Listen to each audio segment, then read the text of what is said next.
Қазақтың көрнекті жазушысы Смағұл Елубаевтың Ақбөз романы.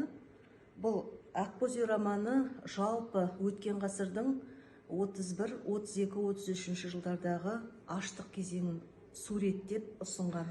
Бұл шығарма өте тартымды. Колхоздастыру кезінен бастап, ол кездегі жаңағы солақай саясаттың кесірінен, белсенді басшылардың сондай құйтырқы саясаты, сауатсыздық, надандық, осының бәрі келіп, халықтың ашаршылыққа ұшырауына әкеп соғады.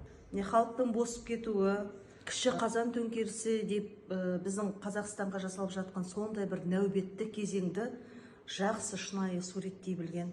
Яғни осы жазушының осы шығармасы арқылы біз нағыз өзіміздің тарихымызды, өзіміздің халқымыздың бастан кешкен сондай бір нәубетті кезеңін осы кітапты оқу арқылы білеміз.